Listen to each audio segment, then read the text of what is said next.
Roma é uma das mais lembradas, estudadas e celebradas nações de toda a história. Não sem motivo, afinal, muito do que se construiu ali é base para nossas noções de Estado, República, Nação e Império até os dias de hoje. Pois é, existe toda uma mística sobre Roma, uma mitologia de quem foram os romanos. Não apenas para nós, observadores de um futuro distante, até para os próprios romanos. Sim, eles também se escoraram em concepções mitológicas para se entender como nação, conceitos que mudaram conforme Roma mudou. Hoje, vamos para o reino dos deuses e dos heróis, para suas batalhas e fundações, buscando nada menos do que a origem de Roma.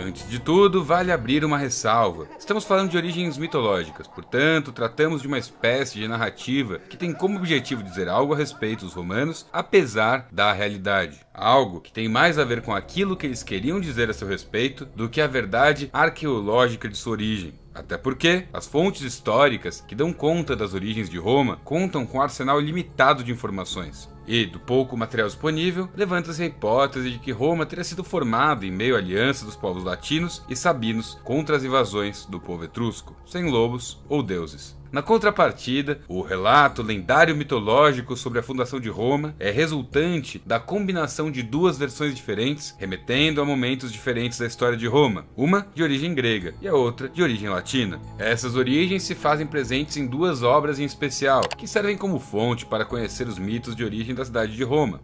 Uma é o poema épico Eneida, escrito por Virgílio, datando do período imperial. A outra é Ad Urbe Condita, desde a fundação da cidade, do historiador romano Tito Livio. Este último baseia seu livro nas histórias que eram contadas sobre a fundação da cidade, que teria ocorrido por causa de dois gêmeos, Rômulo e Remo, que haviam sido amamentados na infância por uma loba que os encontrara perdidos às margens do rio Tibre. Essa origem remonta a 753 a.C., e foi basicamente a favorita até meados de 27 a.C.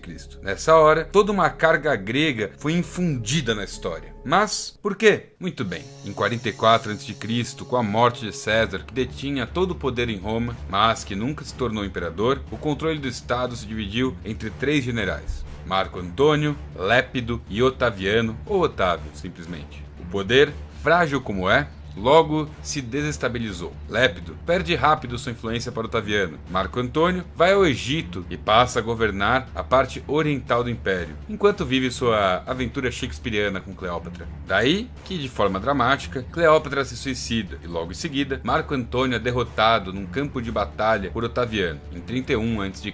Este, que era herdeiro direto de Júlio César, foi responsável pela derrota dos conspiradores ligados à sua morte, e também foi quem concentrou em si o poder máximo sobre Roma, fundando o famoso e grandioso Império Romano. Otaviano então é nomeado Princeps Civitatis, ou seja, primeiro cidadão do Estado.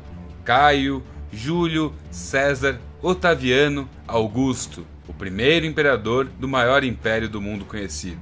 Ele acreditava que a grandeza desse império deveria se refletir em toda a cultura latina. Então, no intuito de erguer alicerces mais heróicos no até então aceito mito de formação, contrata um poeta. Esse poeta é ninguém menos que Virgílio, e é na epopeia Eneida que se encontra a história do nascimento de Roma, de um início bem anterior ao nascimento de Rômulo e Remo. Esse novo mito foi criado pelo poeta traçando a árvore genealógica do poder romano, começando com Enéas, um herói troiano, chegando até Otaviano. Perceba, fortalecer a figura do imperador e do império era o verdadeiro propósito da obra.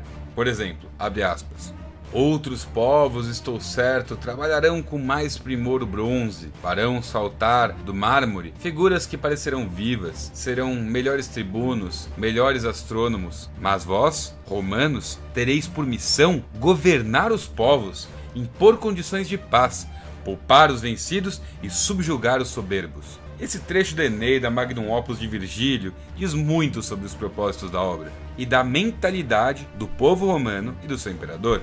Em primeiro lugar, por deixar claro que os romanos não faziam questão de ser os criadores de todas as coisas que lhes interessavam. A título de exemplo, eles poderiam muito bem usar a arquitetura dos gregos e a astronomia dos egípcios sem pudor nenhum. O importante era, ao menos naquele momento de sua história, exercer controle sobre a maior extensão possível do mundo conhecido. Esse período, designado como Pax Romana, é caracterizado pela paz interna do Império, mas esse povo jamais deixou de conquistar e se impor. E mais do que isso, a Eneida não só propunha exaltar o povo latino e estimular seu caráter beligerante, mas também a desenvolver uma identidade mitológica grandiosa para seu líder. Passará o tempo, passarão os anos, e ainda serão descendentes de Enéas que vão submeter ao seu domínio Argos, a famosa Micenas e a pátria de Aquiles. Da nobre estirpe troiana nascerá César, cogominado Júlio, nome oriundo do grande Iulo.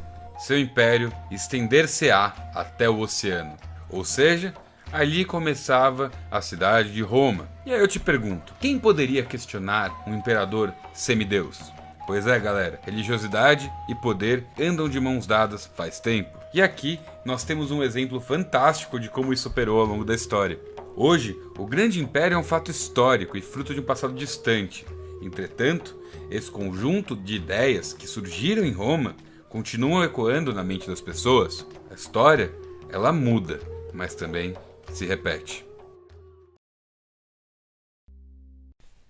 E, bom, é isso aí, galera. Eu espero que vocês tenham gostado deste conteúdo. Se você gostou, deixa um like, compartilha, manda para as pessoas. E se você gosta do canal, se você gosta do conteúdo que eu faço aqui, considere se inscrever e ativar o sininho para receber todas as notificações. E acima de tudo, muito obrigado por nos assistir.